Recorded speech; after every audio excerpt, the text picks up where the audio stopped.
വിശുദ്ധ മത്തായിയുടെ സുവിശേഷം 5-ാം അധ്യായം. അവൻ ജനസമൂഹത്തെ കണ്ടപ്പോൾ ഒരു മലയിലേക്ക് കയറി അവിടെ ഇരുന്നു. അപ്പോൾ ശിഷ്യന്മാർ അടുക്കൽ വന്നു. അവൻ തിരുവായും ഒഴിഞ്ഞ് അവരോട് ഉപദേശിച്ചത്, ആത്മാവിൽ ദരിദ്രരായവർ ഭാഗ്യവാന്മാർ, സ്വർഗ്ഗരാജ്യം അവർക്കുള്ളതാകുന്നു. ദുഃഖിക്കുന്നവർ ഭാഗ്യവാന്മാർ, അവർക്ക് ആശ്വാസം ലഭിക്കും. സൗമ്യതയുള്ളവർ ഭാഗ്യവാന്മാർ, അവർ ഭൂമി അവകാശമാക്കും. നീതിക്ക് ആവശ്യം ദാഹിക്കുന്നവർ ഭാഗ്യവാന്മാർ, അവർ സംതൃപ്തരാകും.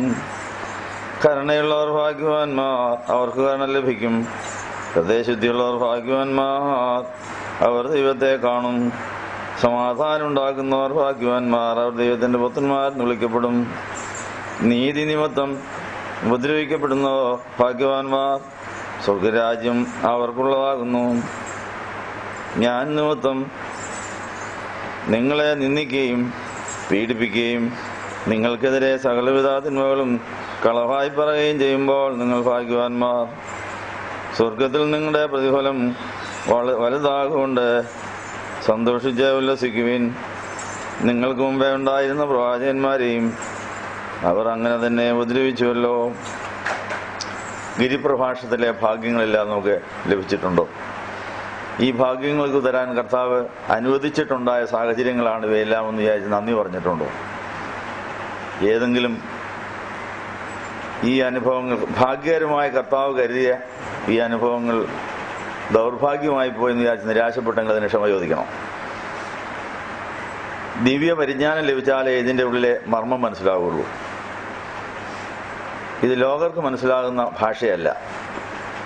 ലോകർ ഭാഗ്യദോഷമൊന്നും ഗ്രഹപ്പിഴയൊന്നും നഷ്ടമൊന്നും കഷ്ടമൊന്നും വിചാരിക്കുന്ന കാര്യങ്ങൾ ഭാഗ്യകരമാക്കുവാനാണ് യേശു വന്നത്. അതുകൊണ്ട് നമ്മുടെ ധാരണ പൊളിച്ചെഴുതണം. നമ്മളുടെ നോയമ്പിൻ്റെ 12-ാം ദിവസത്തിൽ കർത്താവ് നമുക്ക് ഭാഗ്യം തരാൻ വേണ്ടി അനുവദിച്ച കാര്യങ്ങൾ നമുക്ക് ജ്ഞാനം കുറവായതുകൊണ്ട്, ഭോഷത്വം കൊണ്ട് നമ്മളതിനെ തള്ളിക്കളഞ്ഞു, നമ്മളതിനെ തെറ്റിദ്ധരിച്ചു, നമ്മളതിനെ ദുഃഖിച്ചു. ഈ അനുഭവങ്ങൾ കുടിശ്ശിക തീർത്ത് വാങ്ങുവാൻ ഈ നോയമ്പിൻ്റെ 12-ാം ദിവസം മാതാവിനോടൊത്ത് അതിരാവിലെ ജ്ഞാനസഖിയുടെ വാതുക്കൽ കാത്തിരുന്ന് ആ ജ്ഞാനസഖിയെ സ്വീകരിച്ച് ജ്ഞാനസഖിയോടൊപ്പം ഇന്ന് കർത്താവിൻ്റെ കൂടെ ഇരുന്ന് ദിവ്യജ്ഞാനം കൊണ്ടും ദിവ്യദൃഷ്ടി കൊണ്ടും മാത്രമേ ഈ അഷ്ടസൗഭാഗ്യങ്ങൾ സ്വന്തമാക്കാനൊക്കെയുള്ളൂ. ഈ സൗഭാഗ്യങ്ങൾ നമുക്ക് സ്വന്തമാകുന്നതിന് തടസ്സമായി നിൽക്കുന്ന ഭോഷത്വങ്ങളോട് യാത്ര പറയാം. ദാരിദ്ര്യങ്ങൾ, ആത്മീയവും മാനസികവും ശാരീരികവുമായ ദാരിദ്ര്യങ്ങൾ സ്വർഗത്തിലെ സമ്പത്ത് നമുക്ക് ലഭിക്കാനുള്ള അവസരങ്ങളാണ്. നമുക്ക് ആ എല്ലാ ദാരിദ്ര്യങ്ങളെയും സ്വർഗീയ സൗഭാഗ്യങ്ങൾ നേടാനുള്ള വേദിയാക്കാൻ നമുക്ക് ജ്ഞാനത്തിൻ്റെ സഖി നമ്മുടെ കൂടെ ഇല്ലാതെ പോയതുകൊണ്ടാണ് നമ്മൾ ദാരിദ്ര്യത്തെ ഭാഗ്യദോഷമായി തിരിച്ചത്.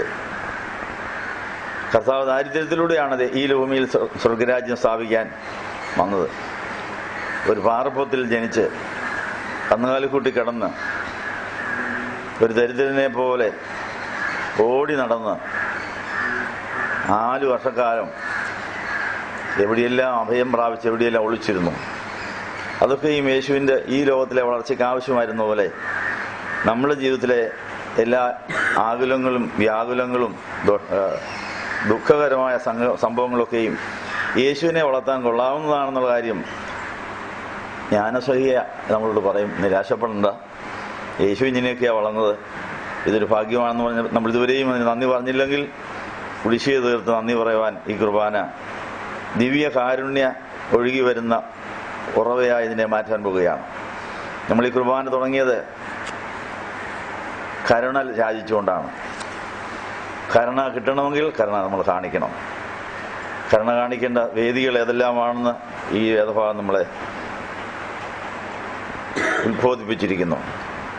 കരുണയുള്ളവർ ഭാഗ്യവാന്മാർ, അവർ കരുണ ലഭിക്കും.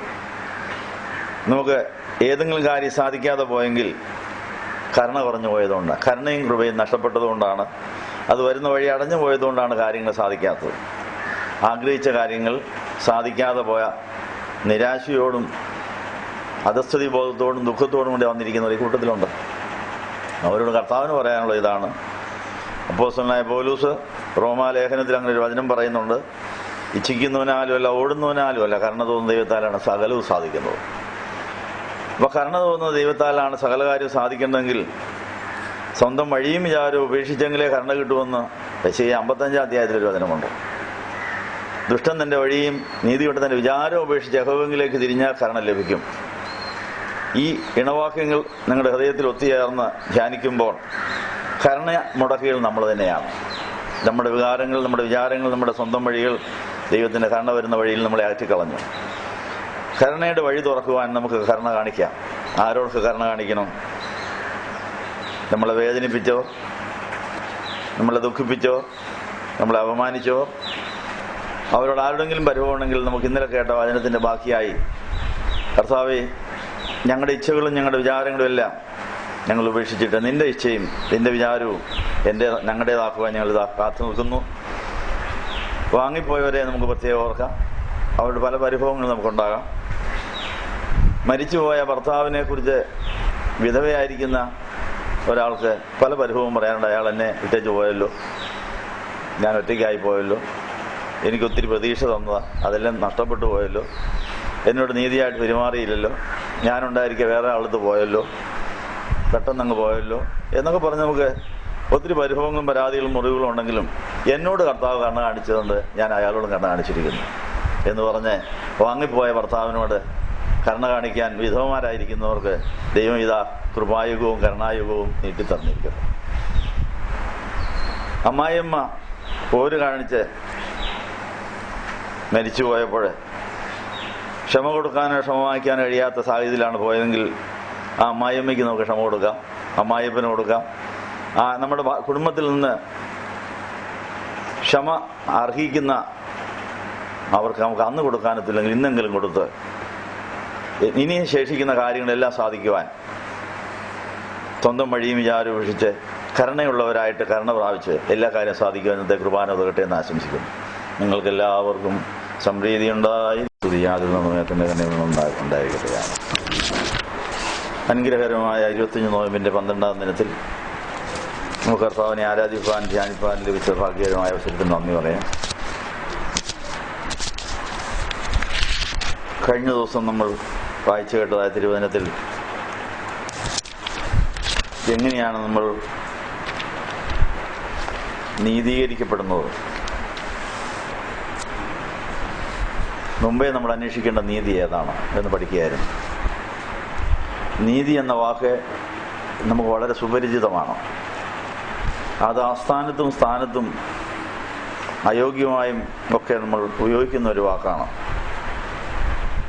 സമരപ്പന്തലിൽ മുഴങ്ങിക്കേൾക്കുന്ന ശബ്ദമാണ് സർക്കാർ നീതി പുലർത്തണം, യജമാനൻ നീതി പുലർത്തണം, ഇന്നവർ നീതി പുലർത്തണം, അവരുടെ ആഗ്രഹങ്ങൾ സാധിച്ചു കൊടുക്കുന്നതാണ് നീതി എന്നാണ് അവരുടെ വിചാരം.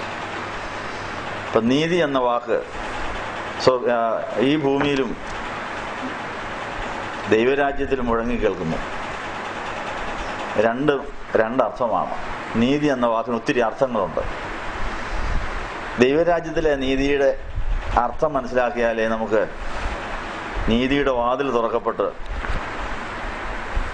ദൈവസന്നിധിയിൽ പോയി കർത്താവിൽ ആനന്ദിച്ച് സന്തോഷിച്ച് രക്ഷയുടെ അനുഭവം ആസ്വദിക്കാൻ സാധിക്കുകയുള്ളൂ. അത് നീതിയെക്കുറിച്ചുള്ള നമ്മുടെ ധാരണകളൊന്നും പൊളിച്ചെഴുതേണ്ടി വരും തിരുവചനം ശരിക്കും പഠിക്കാവുന്നേ. വാസ്തവത്തിൽ നമ്മൾ ആദ്യമായി അന്വേഷിക്കേണ്ട നീതി ഏതാണ്? ആ നീതി നമുക്ക് എങ്ങനെ കിട്ടും? നീതിക്ക് പല നിർവചനങ്ങൾ വേദപുസ്തകത്തിലുണ്ട്. നമുക്ക് വേണ്ടതെല്ലാം നമ്മളെ തേടി വരണമെങ്കിൽ നമ്മൾ ആദ്യം നീതി അന്വേഷിക്കണമെന്നാണ് കർത്താവ് തന്റെ ഗിരിപ്രഭാഷണത്തിൽ പറഞ്ഞിരിക്കുന്നത്. അതെവിടെയാണ് എഴുതിയിരിക്കുന്നത്? മത്തായിയുടെ സുവിശേഷം 6-ാം അധ്യായത്തിൽ മുമ്പേ അവന്റെ രാജ്യവും നീതി അന്വേഷിപ്പീൻ, അതോടെ നിങ്ങൾക്ക് വേണ്ടതെല്ലാം everything will be added unto you എന്ന് ഇംഗ്ലീഷിൽ പറഞ്ഞിരിക്കുന്നു. എവരിതിങ് എന്ന് പറഞ്ഞതിനകത്ത് വിടാത്ത കാര്യമൊന്നുമില്ല. അപ്പം നമുക്ക് ആത്മശരീര മനസ്സുകൾക്ക് വേണ്ടതെല്ലാം നമ്മളോട് വന്നു ചേരണമെങ്കിൽ ആദ്യം നീതി അന്വേഷിക്കണം. പക്ഷെ നമ്മളതിൽ പരാജയപ്പെട്ടിരിക്കുകയാണ്. നമ്മൾ ആദ്യം മറ്റെന്തൊക്കെയോ അന്വേഷിച്ചു, അത് ഇതുവരെയും സാധിച്ചിട്ടുമില്ല. അപ്പോൾ നമുക്ക് സാധിക്കേണ്ട കാര്യങ്ങൾ സാധിക്കുന്നതിന് മുമ്പ് നീതി അന്വേഷിക്കുന്ന കാര്യം സാധിച്ചു കൊടുക്കണം. അത് ദൈവം നമ്മളോട് ആവശ്യപ്പെട്ട കാര്യമാണ്. ധനവും മാനവും ജീവനും നമുക്ക് അത്യാവശ്യമാണ്. പക്ഷെ അതിനു മുമ്പ് കിട്ടേണ്ട വേറെ രണ്ടുകൂട്ടം കാര്യമുണ്ട്. സദൃശവാക്യം 22 ആ കാര്യം. ധനവും മാനവും ജീവനും ഇല്ലാതെ അനേകർ വിഷമിക്കുന്നുണ്ട്. മാനക്കേട് കൊണ്ട്, ദാരിദ്ര്യം കൊണ്ട്, രോഗം കൊണ്ട്, ക്ഷീണം കൊണ്ട്, തളർച്ച കൊണ്ട്, ബലഹീനത കൊണ്ട് അനേകർ വിഷമിക്കുക. പക്ഷേ ധനവും മാനവും ജീവനും നമ്മളെ തേടി വരുമെന്നാണ് പറഞ്ഞിരിക്കുന്നത്. സദൃശവാക്യം 22 4 വാക്യത്തിൽ എന്നാ പറയുന്നത്? അതിനു മുമ്പ് വേണ്ട കാര്യം അവിടെ അതേതാണ്? താഴ്മയും യഹോവഭക്തിയും ഉള്ളവർക്ക് ധനവും മാനവും ജീവനും അവരെ തേടി വരുമെന്നാണ് പറയുന്നത്. അപ്പൊ നമ്മൾ ധനവും മാനവും ജീവനും നമ്മളെ തേടി വരാത്തതിന്റെ കാര്യം എന്നാ? താഴ്മയും യഹോവഭക്തിയും പോരാ. അപ്പൊ താഴ്മ എന്താണ്, യഹോവഭക്തി എന്താണെന്നുള്ള കാര്യം പിന്നെ പഠിക്കേണ്ടി വരും. അപ്പൊ താഴ്മയും യഹോവഭക്തിയും ശരിക്കും പഠിച്ച് അത് അന്വേഷിച്ചാൽ മതി, അത് സമ്പാദിച്ചാൽ മതി. ധനവും മാനവും ജീവനും നമ്മൾ പുറകെ വരുന്നതാണ്. പക്ഷെ നിർഭാഗ്യവശാൽ നേരെ തിരിച്ചാവാ കാര്യം കിടക്കുന്നത്. ധനവും മാനവും ജീവനും നേടാൻ വേണ്ടി പരക്കം പായുന്നു. ആ കൂട്ടത്തിൽ വിനയവും നഷ്ടപ്പെടുന്നു, ഭക്തിയും പോകുന്നു. തലകുത്തി മറിയുക. നേരെ തിരിച്ചാകണം. ഏതാ? അപ്പൊ നമ്മുടെ കഴിഞ്ഞ കാല ജീവിതത്തിൽ വിനയവും ദൈവഭക്തിയും നഷ്ടപ്പെടുത്തിയ എന്തെല്ലാം സംഭവങ്ങളുണ്ട്. അത് നീതിയും ധനവും മാനവും ജീവനും നമ്മൾ തേടി നമ്മൾ തന്നെ ബ്ലോക്ക് ഉണ്ടാക്കി വെച്ചിരിക്കുക. ആ ബ്ലോക്ക് മാറ്റി കൊടുക്കണം. അപ്പോൾ താഴ്മ എന്താണെന്നുള്ള കാര്യം പഠിക്കേണ്ടിയിരിക്കുന്നു. അത് കർത്താവ് പൗലൂസിയായി പഠിപ്പിച്ചത്. അറേബ്യയിൽ തപസ് ചെയ്തപ്പോൾ ജ്ഞാനസഖിയുടെ കൂടെ ഇരുന്നപ്പോഴാണ് പൗലൂസ് വിനയം എന്നാന്നുള്ളത് പഠിച്ചത്. താൻ വലിയ അഹങ്കാരിയായിരുന്നു പൗലൂസ്. താൻ ഭക്തനാണ്, പരീശനാണ്, വലിയ ഭക്തനാ, എനിക്കെല്ലാം അറിയാം എന്ന് പറഞ്ഞ് ഒത്തിരി പേരെ തല്ലിച്ചതച്ച ഒരു അഹങ്കാരിയായിരുന്നു, ധിക്കാരിയായിരുന്നു പൗലൂസ്. ശൗലായിരുന്ന പൗലൂസ് അറേബ്യയിൽ തപസ് ചെയ്ത് ജ്ഞാനസഖിയുടെ കൂടെ ഒറ്റയ്ക്ക് മരുഭൂമിയിലൊന്ന് ഇരുന്നു കൊടുത്തു. കഴിഞ്ഞ രാത്രിയിലെ വെളുപ്പിനെ പോലെ ജ്ഞാനസഖിയുടെ ഇരുന്നേച്ചാണ് നമ്മൾ വന്നു. ട്രയൽ നോക്കിയോ? നോക്കിയില്ലേ? അപ്പൊ അതിന്റെ ഗുണം കിട്ടും. അപ്പൊ നമ്മൾ അതിരാവിലെ ജ്ഞാനസഖിയോടെ ഇരിക്കാൻ ഉണർന്ന് ഇരിക്കാമെങ്കിൽ നമ്മുടെ വാതുക്കൽ കാത്തു നിൽക്കുന്ന ജ്ഞാനസഖി നമ്മുടെ വീട്ടിനകത്ത് കയറി വന്ന് നമ്മുടെ കൂടെ അങ്ങിരിക്കും. ആ ജ്ഞാനം നൽകുന്ന വെളിപ്പാടുകൾ, ആ ഉയരത്തിലെ ജ്ഞാനമാണ് നമുക്ക് നല്ല ഫലങ്ങൾ ഉത്ഭവിപ്പിക്കാൻ സാധിക്കുന്നതെന്നാണ് പറയുന്നത്. അപ്പൊ നമ്മുടെ അതിരാവിലെയുള്ള ദിവസത്തിനുള്ള ഇരിപ്പ് നീതി അന്വേഷിച്ചുകൊണ്ടിരിക്കണം. ആ നീതി അന്വേഷിച്ചുകൊണ്ട് ഇരിക്കുമ്പോൾ ആദ്യം സംഭവിക്കേണ്ട കാര്യം മറഞ്ഞിരിക്കുക എന്നുള്ളതാണ്. ആ കാര്യം ഇവിടെ എഴുതി. നീതിക്ക് അങ്ങനെ ഒരു നിർവചനം കർത്താവ് കൊടുത്തിട്ടുണ്ട്. അതെവിടെയാണ്? അത് യോഹന്നാന്റെ സുവിശേഷം 16 അധ്യായത്തിലാണ്. പരിശുദ്ധാത്മാവ് വരുമ്പോൾ പാപത്തെക്കുറിച്ചും നീതിയെക്കുറിച്ചും ന്യായവിധിയെക്കുറിച്ചും ബോധം വരും.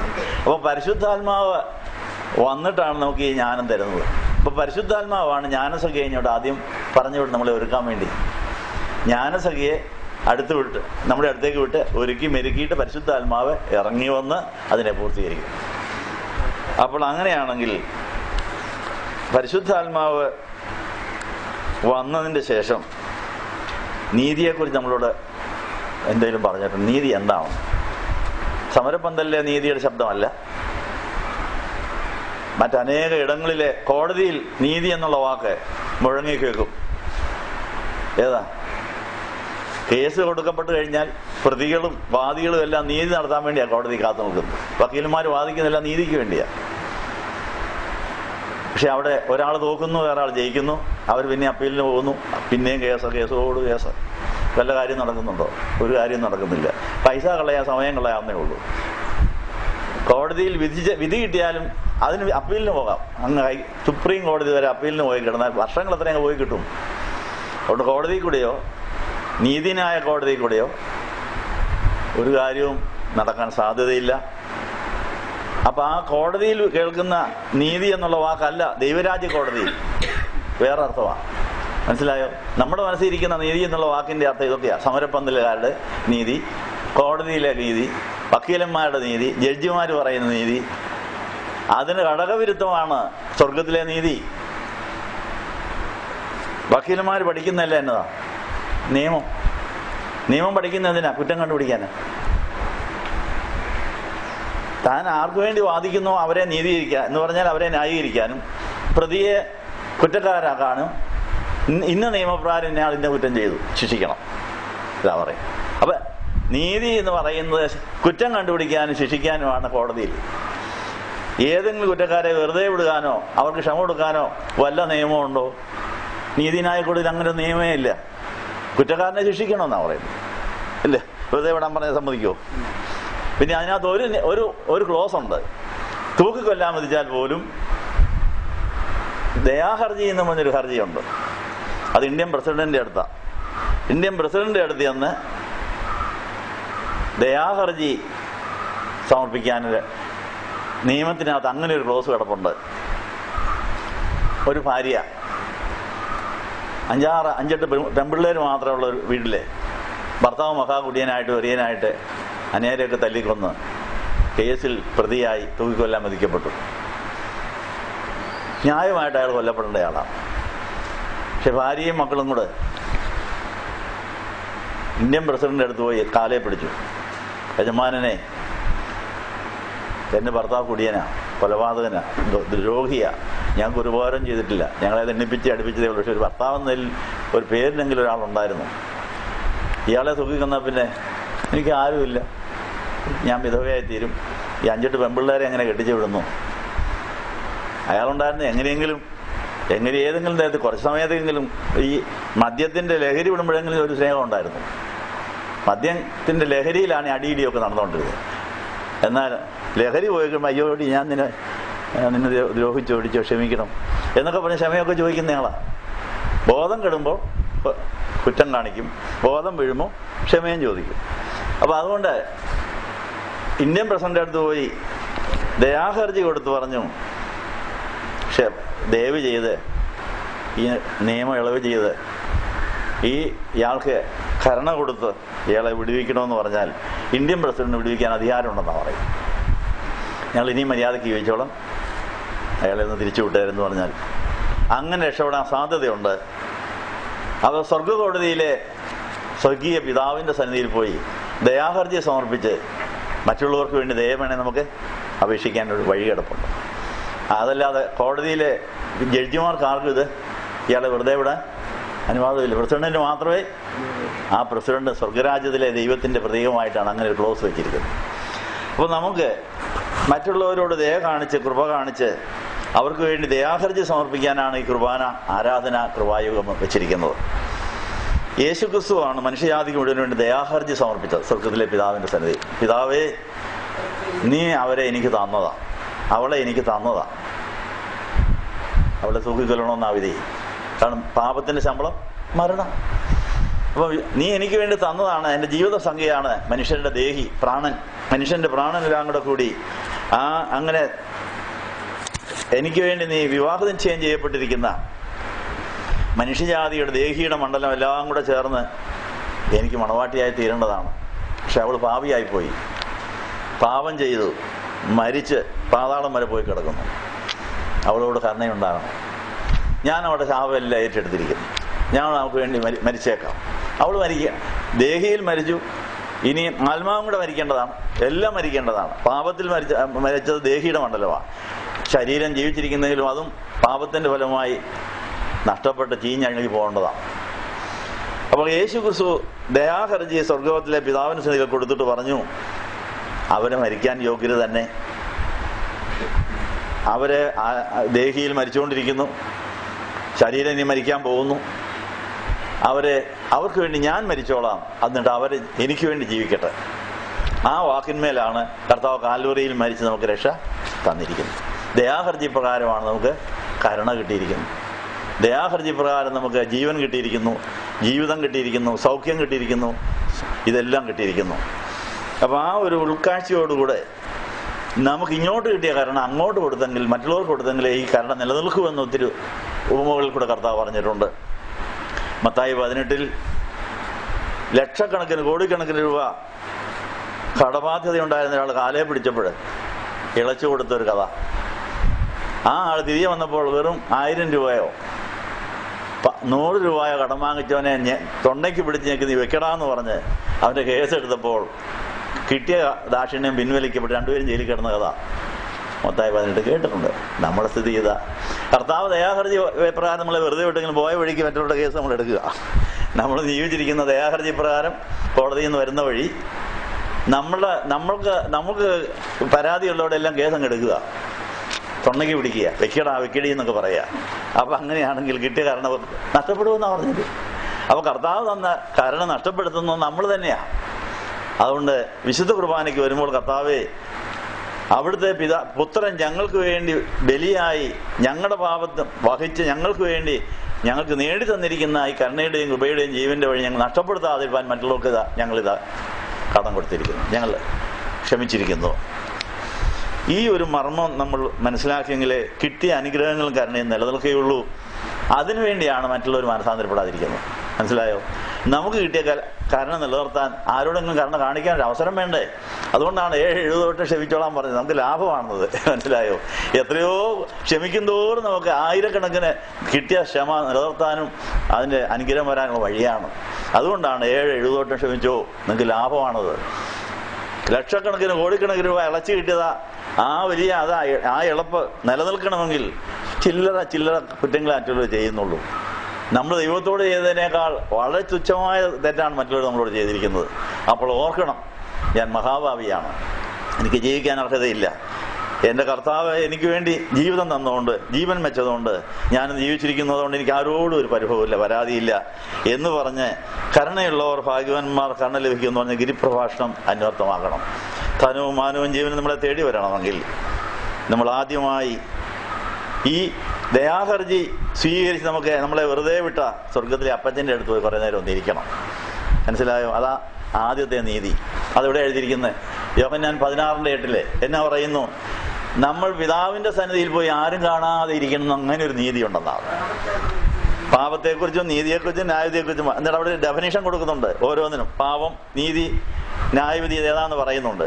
നീതിയെക്കുറിച്ച് നിർവചിച്ച് പറയുമ്പോൾ, ഞാൻ പിതാവിന്റെ സന്നിധിയിൽ പോയി മറഞ്ഞിരുന്നിട്ട് നിങ്ങൾ എന്നെ കാണാതിരിക്കുന്ന ഒരവസ്ഥ വരാൻ പോകുന്നു. അത് അത്ര ആ വാക്യൊന്ന് വായിക്കാവോ? ഞാൻ പിതാവിന്റെ അടുക്കൽ പോവുകയും നിങ്ങൾ എന്നെ കാണാതിരിക്കുകയും ചെയ്യുന്നതുകൊണ്ട് നീതിയെക്കുറിച്ച്. അങ്ങനെ ഒരു ഒളിച്ചുകളി അറിയാവോ? ഒളിച്ചു കളിക്കാൻ അറിയാവോ? പിതാവിന് ഏറ്റവും ഇഷ്ടമുള്ള കാര്യമായി ഒളിച്ചുകളി. മനസ്സിലായോ? പിതാവായ ദൈവം എവിടെ വേണേലും പ്രത്യക്ഷപ്പെടാൻ കഴിവുള്ള ആളാണ്. സീനായ്മലയിൽ നിന്ന് പ്രത്യക്ഷപ്പെട്ട് കാണിച്ചതാ. അവിടെയെല്ലാം ഇടിമുഴക്കവും പുകച്ചിലും തീയും ഭയങ്കര ബഹളമായിരുന്നു. ജനങ്ങൾ പറഞ്ഞു, ഞങ്ങൾക്ക് ഇനി കാണേണ്ട ദൈവത്തെ. അവരുടെ കണ്ണും കാതും ഒക്കെ അടച്ചു. അപ്പൊ ദൈവം തമ്പുരാനെ ഇടി വെട്ടുന്ന പോലെ വർത്താനം പറയാനറിയാം. ദൈവം തമ്പുരാനെ അഗ്നിയിൽ നമ്മുടെ ഉള്ളിൽ പ്രത്യക്ഷപ്പെടാനറിയാം. ഇതൊന്നും നമുക്ക് സഹിക്കാനൊക്കാത്തതുകൊണ്ട് കർത്താവ് മറഞ്ഞിരിക്കുക. അത് നന്ദി പറഞ്ഞിട്ടുണ്ടോ? ഒന്ന് ഹല്ലേലൂയ പറഞ്ഞാട്ടെ. സ്വർഗത്തിലെ അപ്പച്ച ഇങ്ങനെ ഒളിച്ചു കളിക്കുന്നതിന് വളരെ നന്ദി. ഞങ്ങളുടെ അടുത്ത് വന്ന് പ്രത്യക്ഷപ്പെടാത്തതിന് നന്ദി. പ്രത്യക്ഷപ്പെടാൻ നമ്മൾ കത്തിപ്പോവും, തകർന്നു പോവും, നമ്മുടെ ചെവിയൊക്കെ പൊട്ടിപ്പോവും. അതുകൊണ്ട് കർത്താവ് നമ്മളോടുള്ള സ്നേഹം കൊണ്ടാണ് പ്രത്യക്ഷപ്പെടാതിരിക്കുന്നത്. അങ്ങനെയാണെങ്കിൽ നമുക്ക് ഇതുപോലെ അദൃശ്യമായിരിക്കാൻ പറ്റിയ പിതാവിനോട് സാദൃശ്യമുള്ള ഒരു ആത്മാവുണ്ട്. പിതാവിന്റെ സാദൃശ്യത്തിലാണ് നമ്മളെ സൃഷ്ടിച്ചിരിക്കുന്നത്. നമ്മുടെ ആത്മാവിന്റെ പേര് അരൂപി എന്നാ. അരൂപി എന്ന് പറഞ്ഞാൽ രൂപമില്ല. രൂപമില്ലാതെ നമുക്ക് മറഞ്ഞിരിക്കാനൊക്കെ വന്ന് നമ്മൾ ആ അവസ്ഥയെ പ്രയോജനപ്പെടുത്തിയിട്ടുണ്ടോ? അപ്പൊ പിതാവായ ദൈവം അരൂപിയായി ഇപ്പൊ ഇരിക്കുക. രൂപം എടുക്കാതെ അരൂപിയായി എല്ലായിടത്തും ഉണ്ട്. മനസ്സിലായോ? അപ്പൊ പിതാവായ ദൈവത്തിന്റെ ഏറ്റവും വലിയ സ്വഭാവമാണ് അരൂപിയാകുക എന്ന് പറഞ്ഞാൽ രൂപമില്ലാതെ അദൃശ്യനായ അരൂപിയായി സർവ്വവ്യാപിയായിരിക്കുന്ന ദൈവത്തിന് നമ്മളോടുള്ള സ്നേഹം കൊണ്ടാണ് ഇങ്ങനെ ഇരിക്കുന്നത്. നമ്മളപ്പോ തൊട്ടടുത്ത ആളുണ്ട്, അരൂപിയ. അങ്ങനെയാണ് നമുക്കൊരു അരൂപിയുണ്ട്. നമ്മുടെ അരൂപിയുടെ പേര് നമ്മുടെ ആത്മാവ് അരൂപിയ. അത് പിതാവിന്റെ സാദൃശ്യത്തിൽ സൃഷ്ടിക്കപ്പെട്ട ആത്മാക്കൾക്ക് ഈ അരൂപിയായ പിതാവിനോട് അരൂപിക്കിരിക്കാം, മറച്ചിരിക്കാം. അങ്ങനെ നിങ്ങൾ ഇരുന്നിട്ടുണ്ടോ? അതിനിഷ്ടമുണ്ടോ? ആ സ്വർഗത്തിലെ അപ്പച്ചനോടുള്ള സ്നേഹവും ബഹുമാനവും ആദരവും കാണിക്കുന്നത് അനുകരണം അഭിനന്ദനമാണെന്നാ പറയുന്നത്. അനുകരണം കേട്ടിട്ടുണ്ടോ? അനുകരിക്കുക എന്ന് പറയുന്നത് അഭിനന്ദനമാണെന്നാ പറയുന്നത്. പിതാവിനെ അനുകരിക്കണമെങ്കിൽ പിതാവിനെ പോലെ നമ്മൾ അരൂപിയായിട്ട് കാണാതെ ഇരിക്കണം. അത് നമുക്ക് മനസ്സുണ്ടോ? അതാണ് ആദ്യത്തെ നീതി. നമ്മൾ ആ നീതി അനുഷ്ഠിച്ചിട്ടുണ്ടോ? നമുക്ക് എല്ലായിടത്തും ഷൈൻ ചെയ്യണമെന്ന് ആഗ്രഹം. എല്ലാവരും എന്നെ കേൾക്കണം, എല്ലാവരും എന്നെ കാണണം, എനിക്ക് വല്ലതൊക്കെ ഒന്ന് കാണിക്കണം. ഇങ്ങനെയുള്ള നമ്മുടെ ആ ഭാവം മാറിയതിന് ശേഷം എന്നെ ആരും കാണണ്ട, എനിക്ക് ആരെയും ഒന്നും കാണിക്കാനുമില്ല. അദൃശ്യനായ അരൂപിയായ പിതാവിനോട് എനിക്ക് മറഞ്ഞിരിക്കണം. അതാണ് ഒരു നീതി. ഈ നീതിയെക്കുറിച്ച് പഠിച്ചിട്ടുണ്ടോ? സമരപന്തലിൽ ഈ നീതിയുണ്ടോ? കോടതിയിൽ ഈ നീതിയുണ്ടോ? ഇല്ല. അപ്പൊ നമ്മൾ ദൈവസന്നിധിയിൽ പിതാവേ നീ മറഞ്ഞിരുന്നുകൊണ്ട് അരൂപിയായി അദൃശ്യനായി സർവ്വവ്യാപിയായി ഞങ്ങളെ സ്നേഹിക്കുന്നു, സഹായിക്കുന്നു, ഞങ്ങളെ ഉപദ്രവിക്കുന്നില്ല, ഞങ്ങളുടെ കണ്ണിനെയും കാതിനെയും ശല്യപ്പെടുത്തുന്നില്ല. ഈ മൈക്കിന്റെ വോളിയം കൂടിയപ്പോൾ നിങ്ങൾക്ക് അസ്വസ്ഥത അല്ലേ? ഇപ്പൊ കൂകുന്ന കേട്ടില്ലേ? ഓടിച്ചെന്ന് പറഞ്ഞു. കാരണം ഈ മൈക്ക് നിങ്ങളെ സഹായിക്കാനുള്ളതാണെങ്കിൽ ശകലം വോളിയം കൂടി പോയാൽ പിന്നെ ശല്യമാണ്. മനസ്സിലായോ? അപ്പൊ അത് അഡ്ജസ്റ്റ് ചെയ്തില്ലെങ്കിൽ നിങ്ങൾക്ക് ശല്യമാണ്, സൗണ്ട് അലർജിയുള്ളവരെ ഉപദ്രവിക്കുക.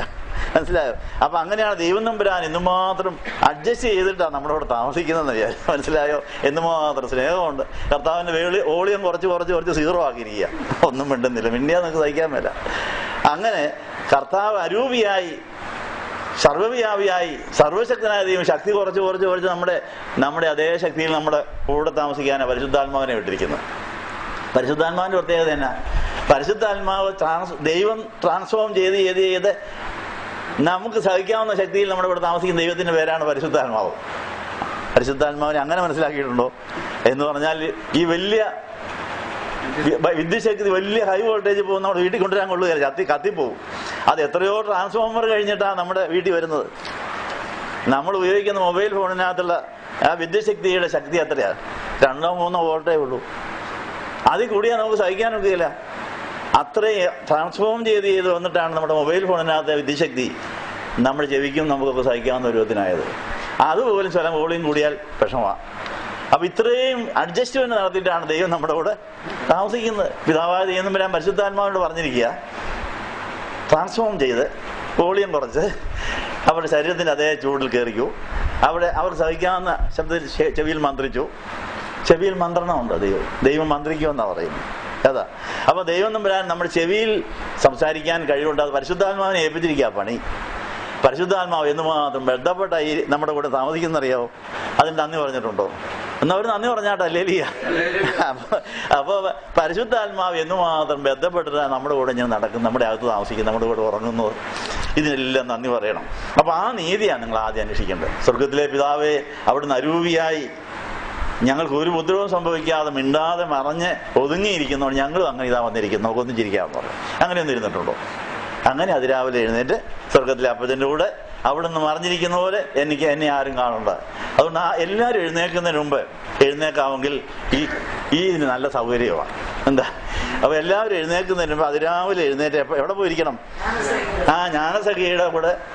ജ്ഞാനസഖിക്ക് അറിയാം അപ്പച്ചൻ്റെ എവിടെയാ കൂടെ ഇരിക്കുന്നത്.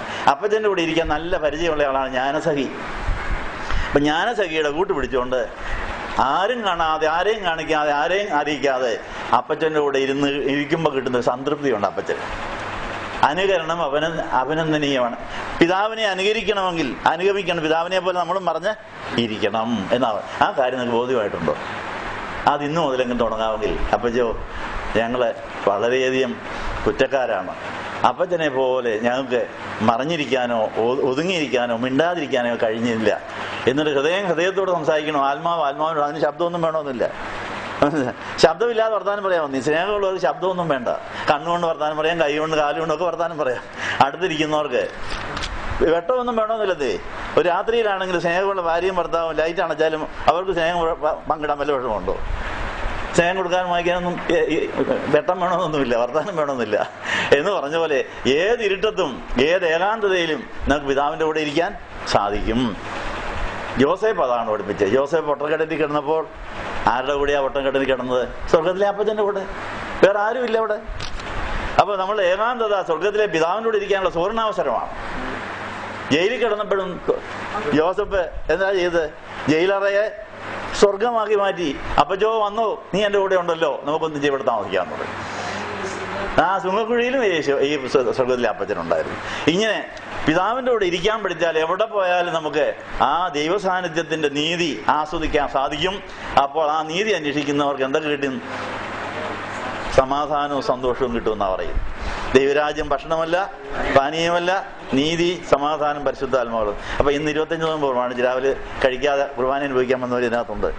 അത് ദൈവരാജ്യത്തിന് വേണ്ടിയാണ്. ഇന്ന് എനിക്ക് രാവിലെ വേണ്ട, ആഹാരം വേണ്ട. അതെന്തിനാ? ദൈവരാജ്യത്തിന്റെ നീതി അന്വേഷിച്ചിട്ട് ഇന്ന് ഭാഷണം എനിക്ക് ഞാൻ മാറ്റിവെച്ചിരിക്കുന്നു. എന്നിട്ട് നദി പോലെ സമാധാനം എനിക്ക് കിട്ടാൻ വേണ്ടി ഞാൻ ദൈവരാജ്യം അന്വേഷിച്ച് വന്നിരിക്കുക. സന്തോഷം കിട്ടാൻ വേണ്ടിയാ വന്നിരിക്കുക. എത്ര പ്രാവശ്യമാണ് കുർബാനക്കിടയിൽ സമാധാനം തരുന്നത്? നദി പോലെയുള്ള സമാധാനം ഒഴുക്കി അങ്ങോട്ട് വിടുക. കർത്താവിന് തിരിച്ചറിയാൻ നിങ്ങൾ കൈയാവസിപ്പിച്ചിട്ടാണ് പുരോഹിതൻ സമാധാന നദിയിൽ ഓളം വെട്ടിച്ച് നിങ്ങളുടെ ഹൃദയത്തിലേക്ക് സമാധാനം ഒഴുക്കി തരിക. ആ വാക്യം എവിടെയാ? സമാധാനം നദി പോലെ വരും എന്നുള്ളത് 48:18. യെശയ്യാ 48:18 നിവൃത്തിയാണ്.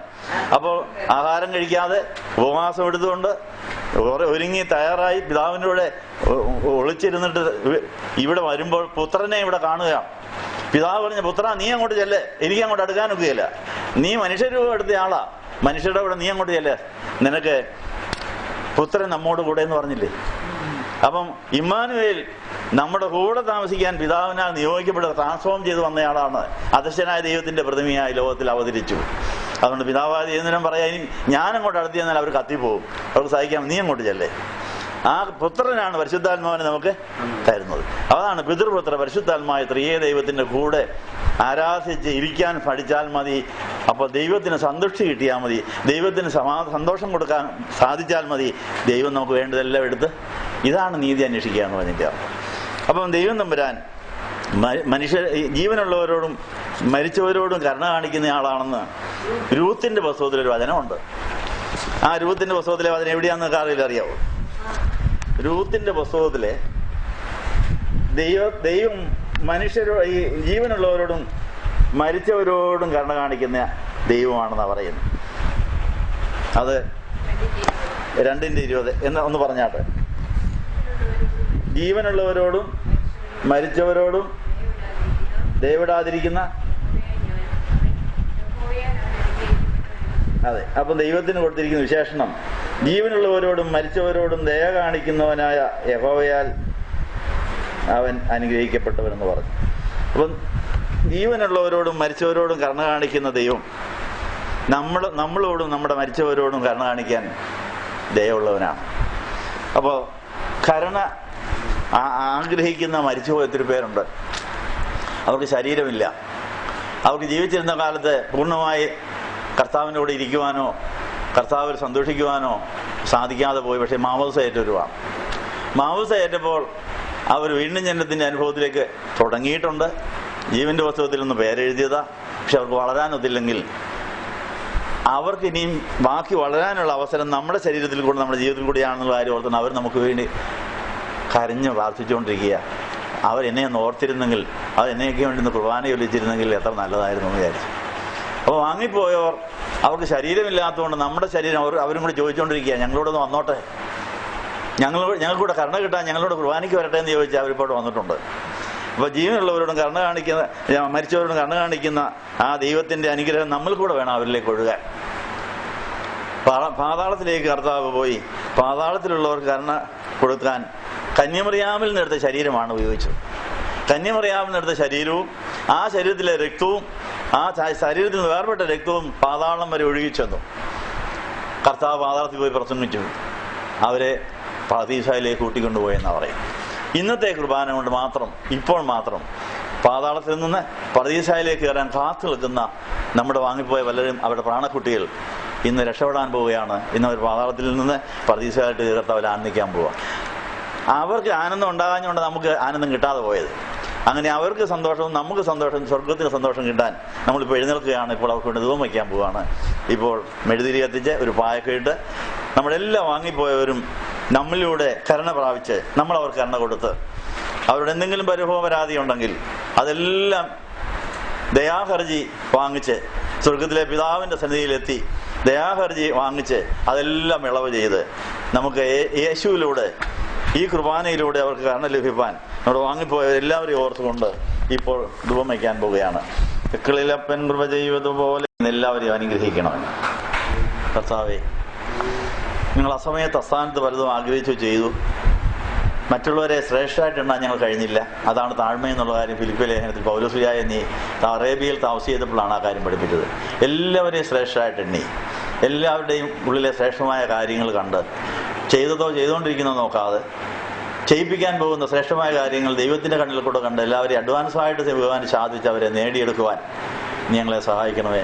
അങ്ങനെ താഴ്മയ്ക്കും യഹോഭക്തിക്കുള്ള പ്രതിഫലമായി ധനവും മാനവും ജീവൻ ഞങ്ങളെ തേടി വരുവാനും ഞങ്ങൾക്ക് വേണ്ടതെല്ലാം തേടി വന്നിട്ട് കൃത്യസമയത്ത് എല്ലാം ഉചിതമായും ചന്തമായും നടക്കുവാൻ സഹായിക്കണമേ. അങ്ങനെ ദൈവം കരുതിയിരിക്കുന്ന അനുഗ്രഹങ്ങൾ കാലത്തികമെങ്കിൽ മാത്രം നടന്നാൽ മതി. അതിനുമുമ്പുള്ള കാലം ഞങ്ങൾ പിതാവിനോട് മറിഞ്ഞിരിക്കാനാണെന്നും നീതി അന്വേഷിക്കാനാണെന്നും ഞങ്ങളെ പഠിപ്പിച്ചാൽ നന്ദി പറയുന്നു. ഈ സത്യങ്ങൾ പ്രയോജനപ്പെടുത്താൻ ഞങ്ങളെ സഹായിക്കുന്ന ദൈവത്തിന് നന്ദി പറയുന്നു. യേശുവിന്റെ നാമത്തിൽ തന്നെ.